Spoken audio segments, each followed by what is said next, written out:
The Flux? What's the flux? Hello, everyone. Welcome to a new series of videos called What the Flux? Yes, not to confuse with the other, What the F?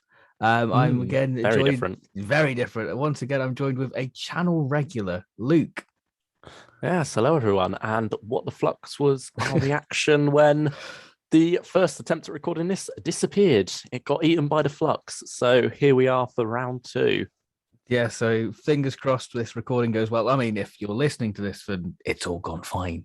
So yes, If not, then third time's the charm. third time's a charm. There we go. So over the next 5 weeks, we'll be here to guide you through our reaction and thoughts of Doctor Who Series 13 or Doctor Who Flux.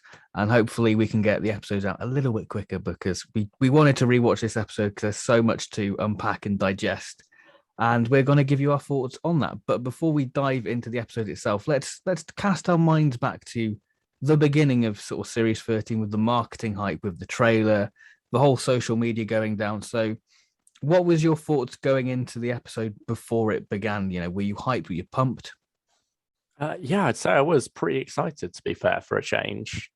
And I mean, certainly that first trailer really did, not first trailer, sorry, the second trailer. I almost forget that the first trailer even happened because it's that empty and insignificant. It's literally the Doctor and Yaz or Vinda going, wow. Yeah. You know, it's that. Yeah, but that second trailer has a lot more going for it. And that really got me interested in this. And from there, it's all been looking reasonably promising. It was just nice to have this attempt at something new, something that hasn't been done before with the new series. This long 6-part story stretched over the whole season, and thank you COVID for that, I suppose, because that wasn't the original plan, but that's what we've ended up with due to the restrictions there. And there's the thing about disaster breeding creativity, isn't there? Yes, yeah. And like restrictions helping with that. And it happens sometimes in classic Who as well. Like Horror of Fang Rock was one of those last minute written stories to replace something. And certainly here, that hopefully seems to be the case so far. Like it's just something very different, really. Still some of the same problems there, which we shall discuss. But yeah, as for after that first trailer, my viewpoint flipped pretty much. Like before that, I was not vibing with it whatsoever. I thought the first trailer was rubbish, showed nothing. But then, Sontarans, Cybermen, Weeping Angels, some stuff we knew we were getting and other things we didn't. It all just came together quite nicely. So I was nevertheless still cautiously optimistic for. I think it's been a case of several times bitten, several times shy with Doctor Who in recent years. So I knew not to get myself too excited, but nevertheless, I was feeling what this this season seemed to have going for it. How about yourself? Yeah, I like you. I was a little bit underwhelmed from the first teaser trailer, maybe because I expected a little bit more from it. I'm all about my monsters. I love to know what monsters we're getting. Obviously, we saw the filming pictures of certain monsters, so you think, well, we sort of already know, so they can at least release an image. But no, we got nothing. Then you had the whole sort of social media go down, which got people talking, and I guess that was them going, "Oh, the Fluxes destroyed social media. How exciting." But then the teaser trailer came, what we got a couple of weeks ago. That's when it all clicked to place, was like, this looks really exciting. The whole idea of it, they're calling it chapters and it's one epic story. It just seems like what Doctor Who should have been doing right from the get-go. And also the sort of Chibnall era started with that sort of chapter or episodes filling in with like Women Who Fell to Earth, the way that led into the Ghost Monument. It sort of feels almost like we're going full circle. And I'm sure we'll talk more about full circle things with like the crystal motif with like the TARDIS and the swarm a bit later on. But I was really excited about it. Nice little surprises. Great to see some of the guest cast and just seeing the sheer scale and scope of it in that trailer and thinking this was done in a pandemic. We're still in said pandemic, but this was recorded when the rules were changing daily. And it started about a year ago, didn't it? November 2020 was when filming for this series started. Yeah, pretty much. So it could be like a year ago today you're watching or listening to this, which is mental. But it just shows the sheer capability. It just shows that Doctor is the little show that could, and I love it. And I think that the idea of us going to the more serialized format really benefits, because I think that was one of the negative things for series 12 was that you would introduce the arc in like Fugitive of a Jadoon and like Gallifrey burning, but then you'd have episodes like Practice and Can You Hear Me, which you sort of lose sight of the Timeless Children sort of stuff and the Lone Sideman stuff. So it's great that we have this interconnecting and quite compacted sort of first episode. There's quite a lot of this is very much feels like a 50-minute trailer for what's upcoming. Yeah. And a lot of people have complained about that, haven't they? When they want answers when we're like 16 or 17% through the story. So, there's no point having the answers yet because we've got another 5 episodes to go.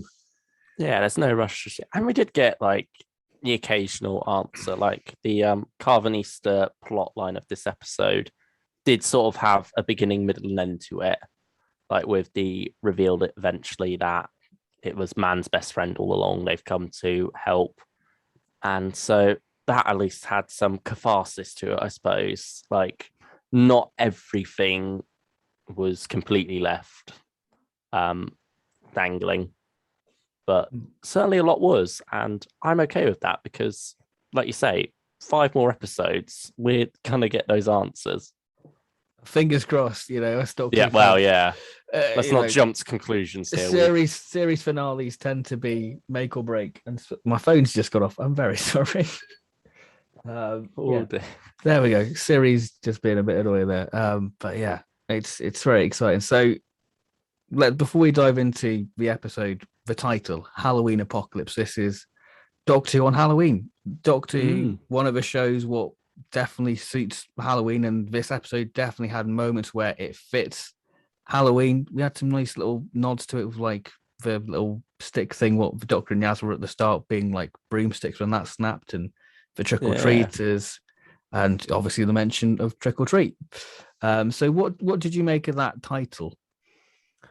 I mean, it was a little bit less Halloween than I was expecting. A lot more apocalypse than I was expecting. Like, that really did get quite full on towards the end there. But no, I think it suited it. I think maybe something a bit different, like in the review of Death was suggested, just Trick or Treat as a title could have worked, because that then goes back to that line. But it's nothing too bad. At the end of the day, it's a title. It's not something to get too worked up over. And Doctor Who has had its fair share of questionable titles, I guess. And it's one of those, like the Christmas Invasion. It does exactly what it says on the tin. It's Halloween and there's an apocalypse. It's pretty self-explanatory, I guess, in the grand scheme of things. So, in the grand scheme of things, the first scene. What did you think of the opening moment for the story? Definitely was. Oh God, this is a lot of dialogue we do not need. Yes, it was very dense. Very dense. Full on, just like over explaining every little detail. Like, we do not need to know the exact amount of seconds they've got before they plummet to their deaths, and then even if they survive that, what else could happen to them? Like, there's just so much that's overly got into that it was just like, do we need this? Do we? And then it doesn't stop there. It's not just Carvanista's opening monologue there.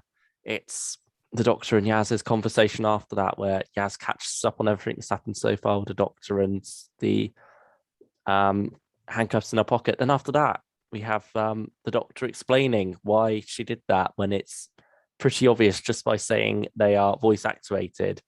Like, we get it. You don't have to then say, that's why I told her they were in my pocket. It's just...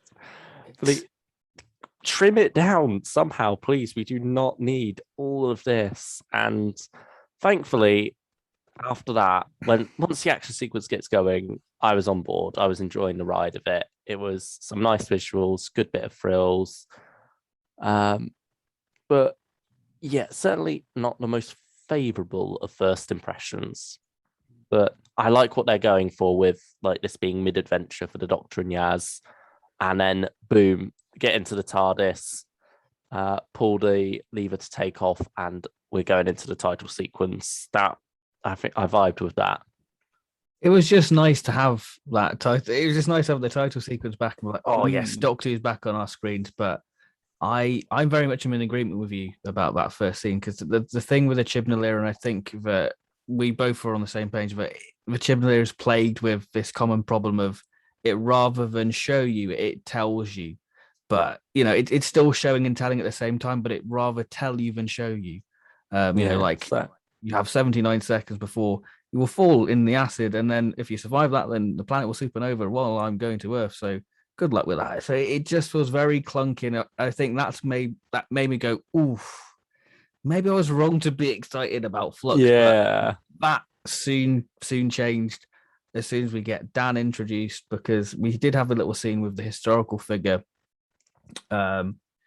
Williamson, which I'm not really. I think for me, it was one of those unnecessary things. I get why he's there to set up, a future thing, but it was one of those moments what I didn't feel like added much, but it sort of adds to that sort of historical apocalypse, because he was a historic figure trying to find work for the poor, and I think he was quite a religious radicalist, that he was preparing for Armageddon, the end times, and obviously the Flux is the end times, which is a nice way of, because I love it when sort of Doctor Who does what if, putting spins on history. And the thing is, we don't really know why those tunnels were built. It's all speculation. So that's why I'm a big fan of sort of the Visitation. It's like, here's Doctor Who spin on the Great Fire of London. So I like that this is Doctor Who going, this is why we think the Liverpool tunnels exist, which I'm sure we'll get answers next week, because I think that's how they fit with the Sontarans, possibly.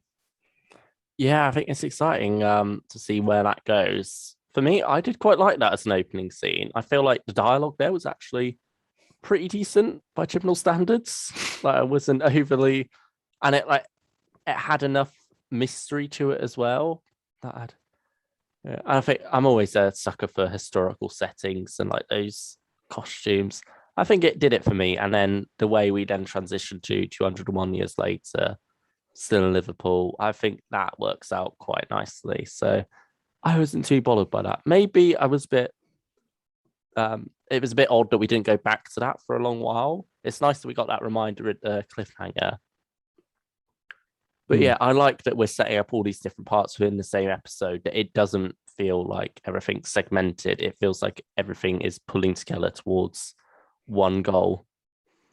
Yeah, I think, like you said, it was nice for it to transition to sort of modern day Liverpool, but I think that's the only reason that scene served a purpose. And I think the transition, the drone shot was a little bit clunky. I think that it could have been you could have done something a little bit smoother. Since you're in the Liverpool Museum, you could have gone from like the tunnel underneath the museum and then gone to like an exhibit of Williamson, and then Dan walked past it. I think that would have been a much smoother and sharper way, to go from it, really. But that's just me being really nitpicky personally. But everything else, I think after that, I really started to click with the story, and Dan, a wholesome boy. So this is the first radical change in the Chibnall era, our first sort of major shake-up of sort of the foundations of the Chibnall era. So Dan Lewis, what do we make of John Bishop? He's so bloody wholesome, isn't he? Oh, he is. It was just right from his intro. He's just instantly likable. John Bishop does such a good job. There's some great dialogue. There's some great moments. And I mean, what's the point in living if you're not making people happy? Just like so many great little bits like that, really. And then, he's working at a food bank, and then that transitions nicely to him being a bit too proud to accept the soup. And, then we cut to his house later to find that his cupboards are pretty bare. They don't even look like four bears. Oh, Chibnall comedy right there. Yeah. It's John Bishop in Doctor Who. That's a simple way of putting it. It's great. He's lovely. Yeah, it's what you mostly expected from it, but I was extra wholesome. I was a little bit pessimistic. I mean, that's just Doctor Who fans in a nutshell. Because I remember Bradley Walsh saying that he was doing series 13, and then obviously the way he was written out of Revolution of the Daleks did feel very last minute. So I was worried that Dan would become the carbon copy Graham. And to an extent, he does serve the Graham purpose of that comic relief, which I think is needed in something like Flux, because there was plenty of scares. It's quite doom ridden, isn't it, Flux? Well, the Yeah. Halloween apocalypse. I mean, it's in the title, Apocalypse. So it was nice to have that comedy, especially with good old Doggy, Dogman, Yeah. which was great. Which I'm sure we'll talk about Dogman in a minute. But yeah, Dan himself, I think he's going to be a nice little addition to this, something quite different that his team needs. And also, I like that things being shaken up there, whereas before we very much had these three characters that were on the same page, they're all from the same place. And they all sort of came at the Doctor from that same direction, really. Like a lot of the time, it did feel like the dialogue could go to any one of these three characters. It's like spin the wheel, who gets to ask the question this time Yeah. around. But now, we have Yaz getting a bit more interesting stuff to do. Like she's the one who's very much has some friction with the Doctor now, with her not telling her everything. And she's also much more self-sufficient, like she's co-piloting the TARDIS. And then she's the one off rescuing Dan by herself. Like there's that level of trust between them. You could tell they've been doing this for quite a while. There's been some time between Revolution and now. And meanwhile, Dan is completely different. Already got a bit of rivalry going on with Yaz in a way, with the what's called different football teams and such. Yeah. So I think some nice banter between those two there already. And yeah, I'm just looking forward to seeing where these three go as a trio, because we haven't got that much of the Doctor and Dan yet. Like the Doctor's pretty preoccupied in all the scenes she has with him, sort of just following along. We did get that nice little gag though towards the end where it's like, here's your house, by the way. How am I supposed to live in that? I that's the thing about Dan, is that his introduction isn't like the typical the Doctor whisks him off into the Doctor's world. It's very much Dan's off on his own adventure, and the Doctor joins Dan in his adventure, really, which He is gets a lot lovely. of time to himself, which is nice. And that's something that this episode does a lot. Like each character does get them their own time to shine. Yes, especially. I mean, I think this is the first episode where I think that I know what the 13th Doctor is. I think that was one of the things what I struggled with was the past series. Like I like Jodie's Doctor, but I couldn't quite put my finger of what Jodie's Doctor is. And I think that maybe because this is her last series and I've got a bit of excitement, because normally a Doctor's last series is one of their best, series 4, series 10, by that point, the actor has found their Doctor and we're seeing them at their going at it because it's their last roll of the dice, really. And I think Jodie is just really up to game, maybe because it's just her and Mandip, so you can see more of that dynamic. And like you say, and there's a lot more friction, and I like that. And I mentioned that it's like Evil of the Daleks, the way Second Doctor and Jamie are within that story. It feels like we're getting that, and I feel like Jodie's quite trout and quite impish, especially when you go on to the Lupari ship. And she's when they first arrive, and Dan's, she's like, "You rescue Dan, I'm gonna have a word with Mr. Dog." And I really got the sort of Troughton vibe, and I think that when Jodie's sort of hiding that sort of information, I love that sort of secretness to her. I think that just really allows Jodie to play with a little bit more than I'm going to try and deliver a funny line and be quirky. I think that I like that there's something deeper, and that she's got her own little mission, what she's hiding, and she's trying to protect Yaz. Like I took you to all these fun places, now just let me do what I need to do. So I really like that we're getting a much more authoritative 13th Doctor, and just has more of a direction, I think, is what I'm trying to say in the that's very true. It feels like with less time for the script to wander, it's become much more focused because we spend less time with the 13th Doctor and Yaz than we maybe normally would, because we're setting up all these other things. And so with that, rather than just having a group of characters following the Doctor around by the end of the episode and the focus all being on her, funnily enough, even though you'd think that would help the Doctor more. This seems to help the Doctor more because it is nevertheless more focused on her when she is one of the few people on screen instead. And meanwhile, we're focusing on these other characters around and getting to know them much better rather than them just having like one scene to introduce them, then just follow the Doctor around, similar to what Ada Lovelace and is it Amira Khan? Amira Khan, yeah, from World War II, like what happened there with Spyfall, where like they had their cool little intro and then they were just sort of there for the ride, really. Like they didn't add a whole lot. But no, here, like you say, Jodie's getting much more to do, really, in shorter bursts, I guess. And like the script's not wandering, so that the subtext is always there. Like she's always keeping these secrets now. It doesn't feel like that's being forgotten when that's not necessarily the focus of a scene. It just feels like we're getting payoff now. I feel like everything's sort of clicking into place. Like Chibnall said that he had a 5-year plan. And I feel like you can see where the ideas started to where we're at now. And I think that we're in a good place. I feel like we're actually getting Chibnall's vision now with this. And, you know, it's shaping up to be really good. Yeah. Speaking of that 5-year plan, we get division mentions and division operatives appearing. Yes. What a great little touch, you know, the Lupari. I'm trying to remember the dog's name. I completely forgot. Carvanista being a division agent, which was really great little touch to have that sort of defiant Jade, like I said. And that whole, when they first encounter the swarm, what a great bit with sort of, again, this whole crystal motif. Like the gun has it, the sonic screwdriver, the TARDIS has this crystal motif, the swarm has this crystal motif.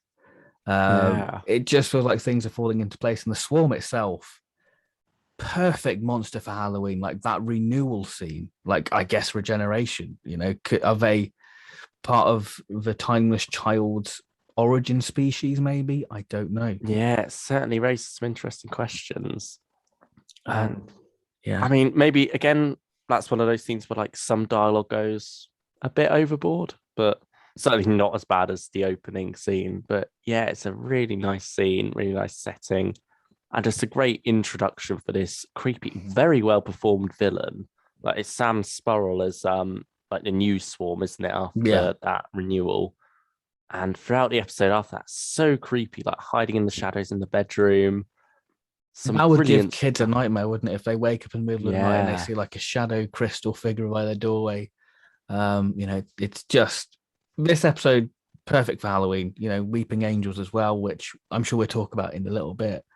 But you get like that trick or treat Doctor moment, which I've seen some people complaining about, but it's a Halloween episode. Like I think that's one of those things where if Russell did it, he'd get a free pass. If Moffat did it, he might not have got a free pass, but certainly more so than Chibnall has. But I felt quite unsettled by that, to be honest. I felt genuinely like, oh, that's quite creepy. Just the way that the head was slightly tilted as well. It just felt very in your face. And it works for the context of a scene, but it's like this sort of psychic message to the Doctor. So it would make sense that the swarm would look at the camera. Yeah. I'm more what gets me more is the bit after that where Yaz is just like, Halloween, trick or treat. Just like right in your face. It's like really cheerful. And then it's just like this dramatic look at the Doctor. I don't know, that's something that didn't quite work for me. That jarred a bit. I don't know. Maybe it's Mandem Girl's performance of the light. It just feels so unnatural. Like who says Halloween trick or treat like that? And but yeah, the Swarm saying it, that was fine. That worked. It just feels a bit too on the nose. Like, yes, we know. It's like it's trying to say, just in case you don't know, that Halloween, that trick or treat is a reference to Halloween. Here you go. Here's Yaz confirming it. It's like, Chibnall, please don't hold my hand this much. It's not like it's I'm in a the big boy now. Yeah. Oh, goodness. It's just a bit too over. We even had it earlier in the episode. Like, Dan was all those kids said trick or treat for Dan. Yeah. So who knows? But yeah, that minor little problem aside, it was a great introduction for Swarm as a villain. And like you said, that psychic connection was interesting, and then the shot of the second connection going from the eyeball to the flux expanding, brilliant stuff there. I think, yeah, that's certainly well done. It's something that we've seen before with Ascension of the Cybermen, where there was that supposed Matrix visions being popped in the Doctor's head of whatever was going on in Ireland, but instead here it actually has some relevance, and the Doctor's actually getting to react to it. And then we get that line about the secrets from Yaz, her having a glitch and such. And right after that, right after the psychic connection begins, the TARDIS is looking a bit queasy. Which I think out of this episode's my favorite subplot. I'm a big fan of the TARDIS.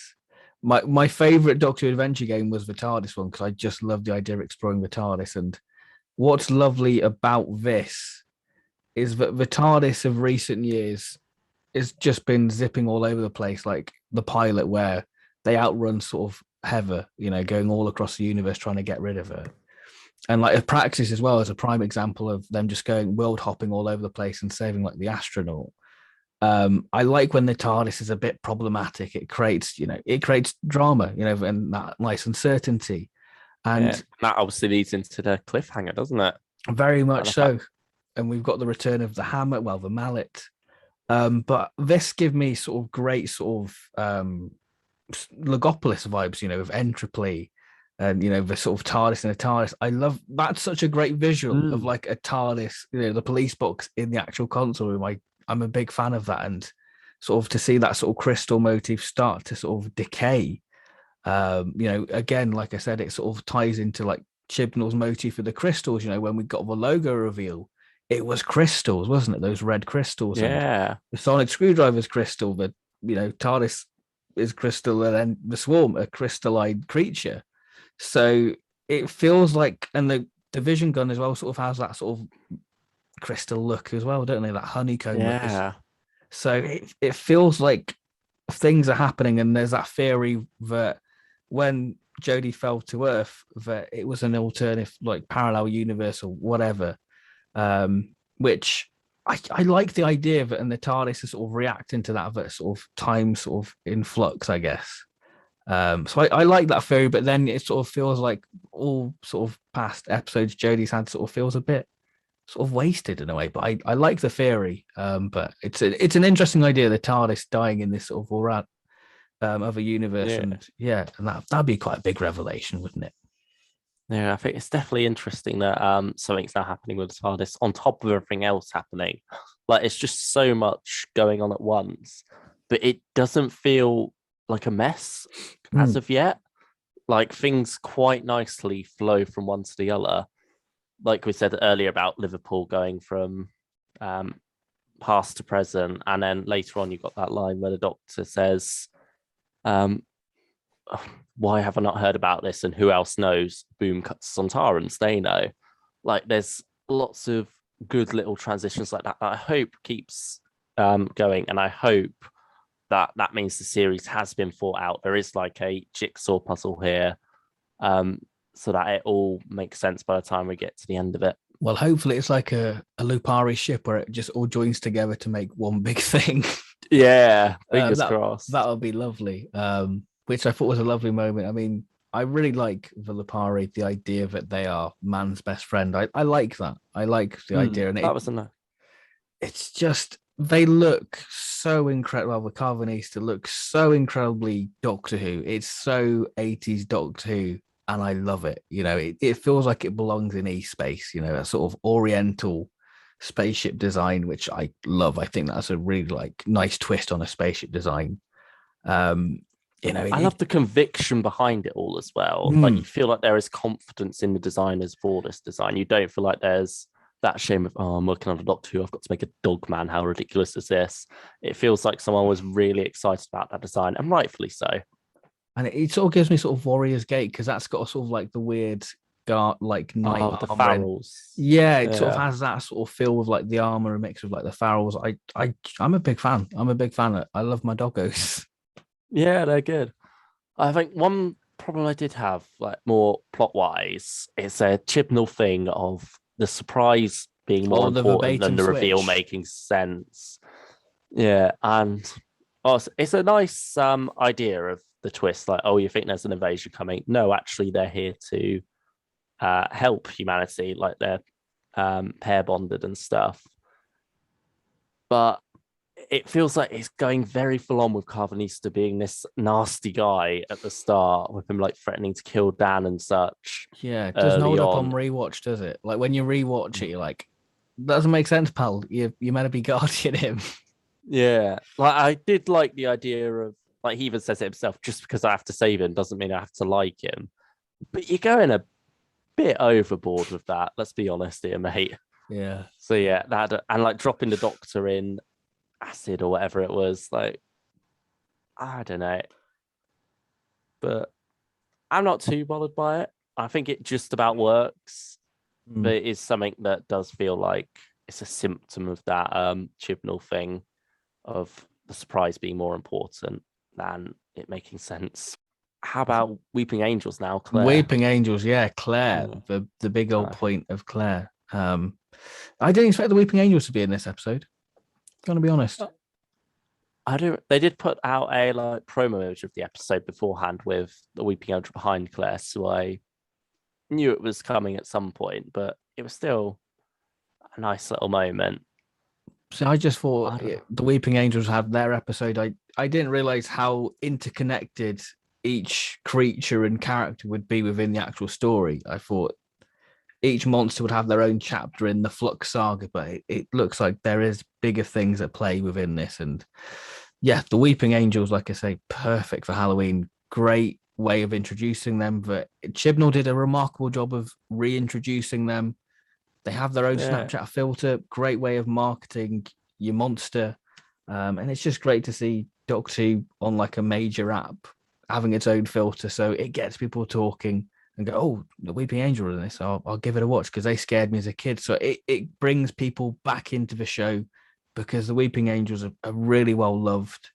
It's been technically 8-9 years since we've seen them.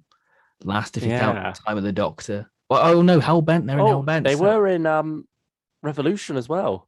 Oh gosh, yeah. Earlier this year. Oh, blimey, I forgot about that. Oh, that's fallen apart on you. Yeah, it has actually. Sorry. Gosh. It's been a while since they've been a focus though. Yeah. They've more been used for like little bits like that. Like, was it Susan she called it? Angela, wasn't it? Or something like that. Oh, who knows? It's something. But yeah, it's nice having them back here. And again, I like how each of these different points are interconnected. And like we have a massive cliffhanger at the end where loads of different characters are in different situations. It was nice to get that as like the wrap up at the end, to be like, this is where all our characters are at now, by the way. This is where they're going to be going forward. It's double danger, isn't it? You've got the Flux danger, but that's on the horizon. But they've got their own threat of whether that be Weeping Angels or whatever, especially the human characters have like died with the Swarm's sister. I can't remember the sister's name. Azure. Yeah. And then you've got sort of Vinda escaping the Flux as well. So yeah, great stuff within there. What did you think of Vinda? I love him. I think that he's a great character. I mean, we've only seen him for a little bit, but it gives me wholesome vibes. He gives me Dan vibes. I just like him, but admiring the universe. But then he's like, by the way, I hate you. Go to hell. Yeah, he gets enough attention on his own for us to really get to know him a bit more. Again, the Doctor's not there. He's not just standing in the background of scenes, filling space.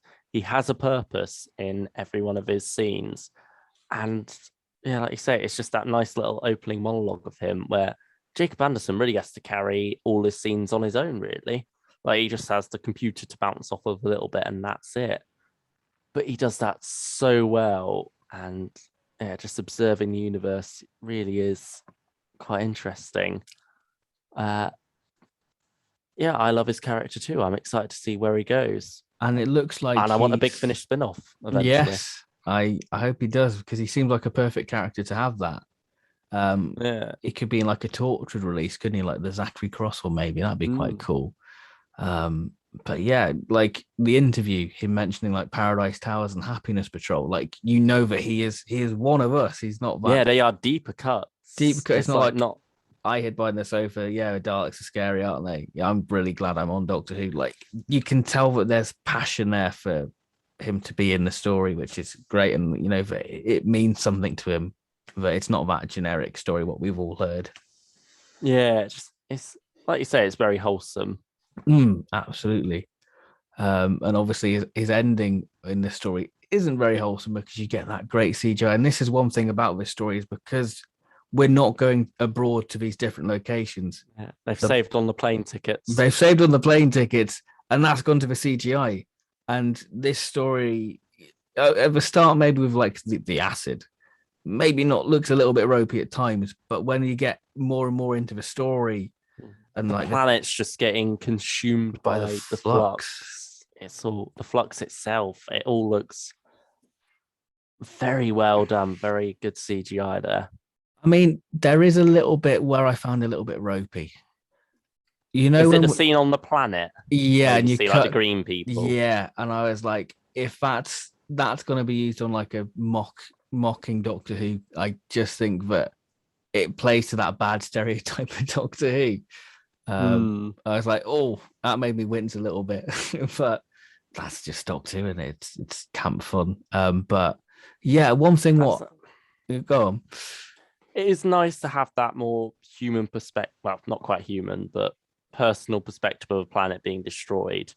Like when you're watching them just from a distance, that's one thing, but actually seeing that, I think, does add to it. I get the idea that's there, but yeah, it does look a But bit dodgy. I didn't feel anything for it. I think if we had that No, species introduced, or maybe like Vinder's character interacts with the planet, going, "There's something on the horizon.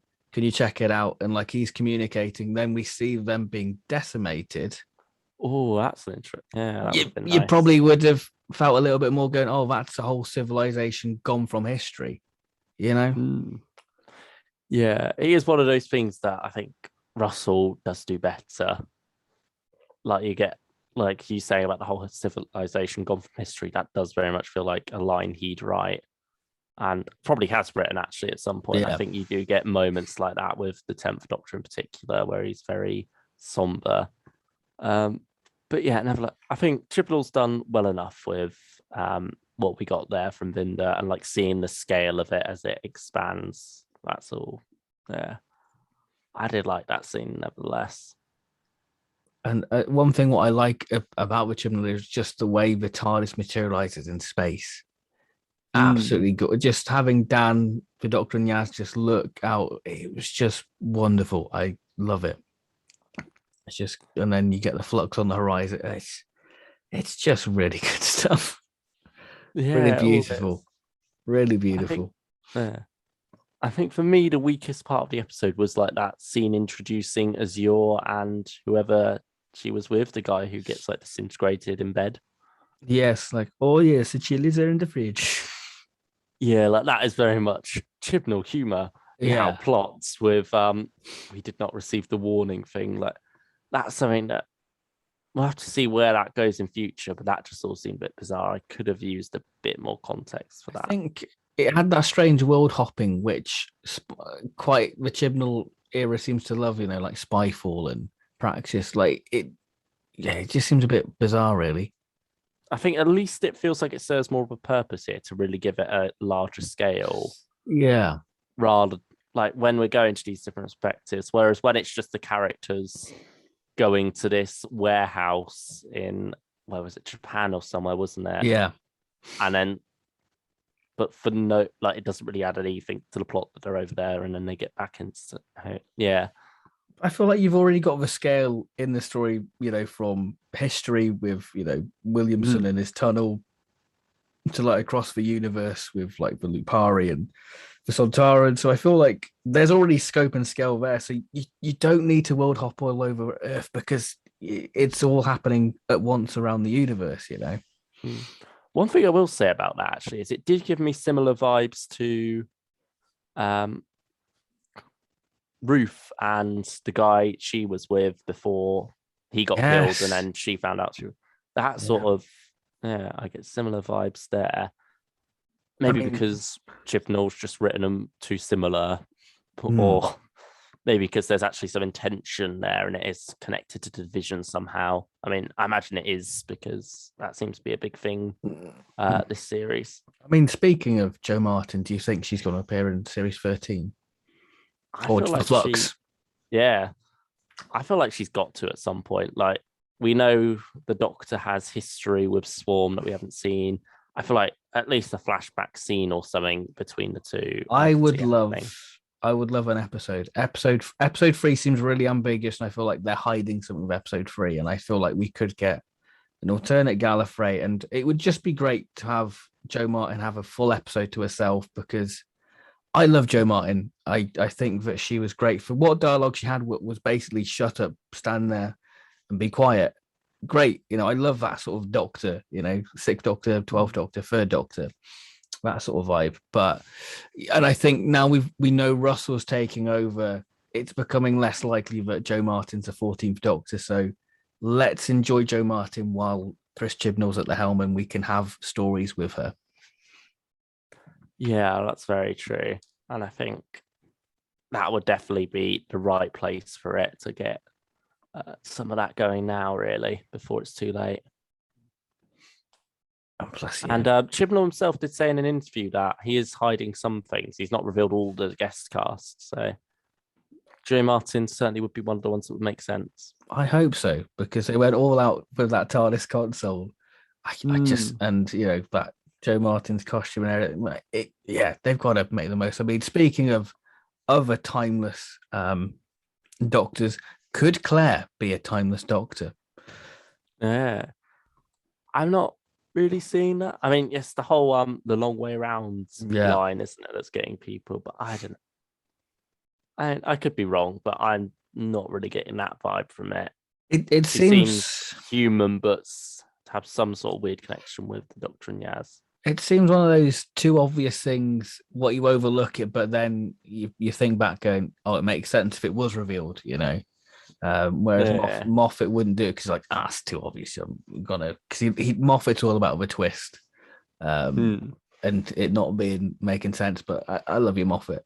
I think the whole way they introduced Claire and the Weeping Angels, it did feel very Moffat-y, which I like. I'm a big fan of the Moffat era. I suppose he did make the Weeping Angels himself as well, so it makes sense for the timey-wimey man to have, introduce his creation there, in a timey-wimey fashion.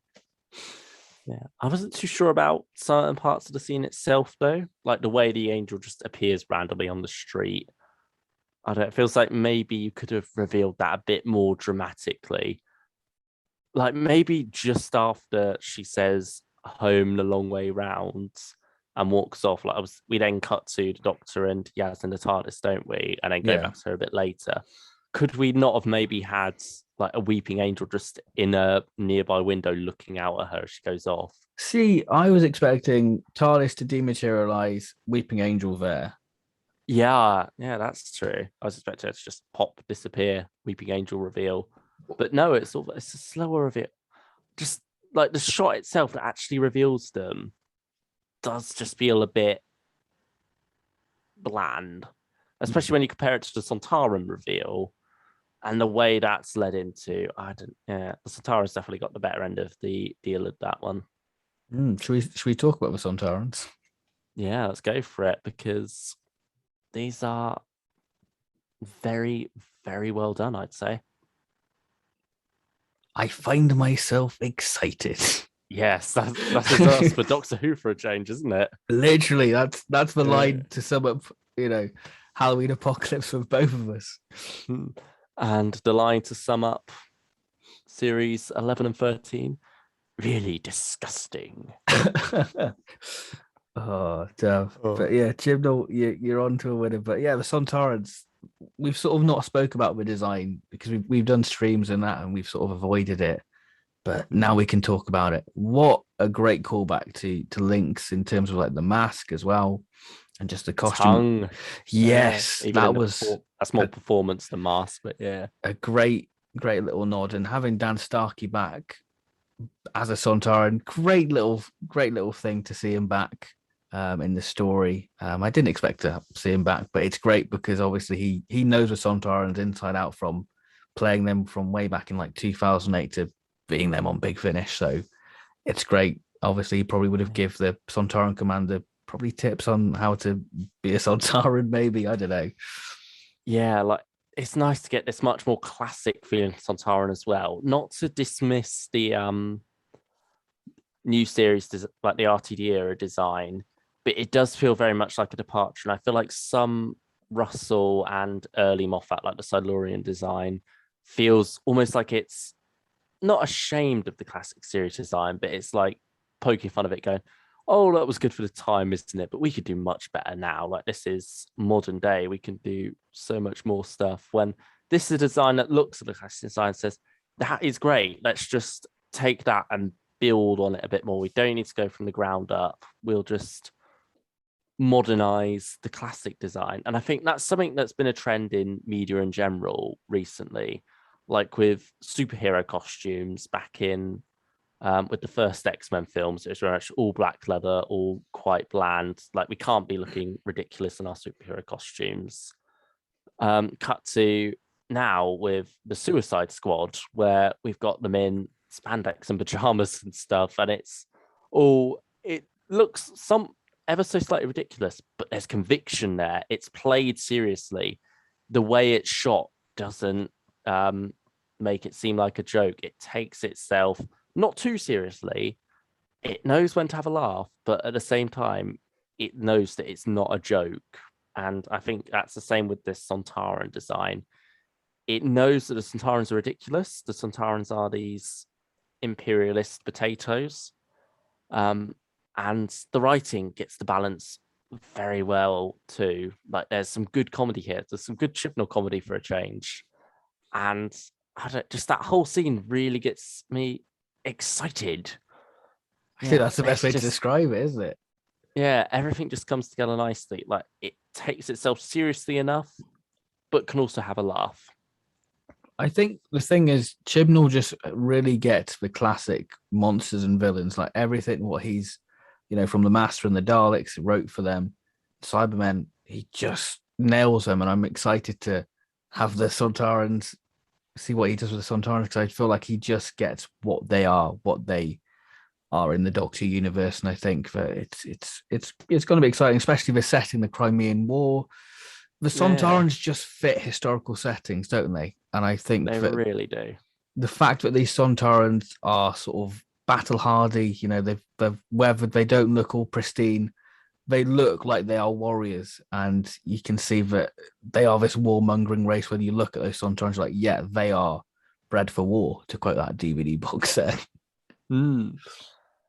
And you still get the Sontar there in the trailer. Yes. So, it's nice that stuff like that isn't forgotten.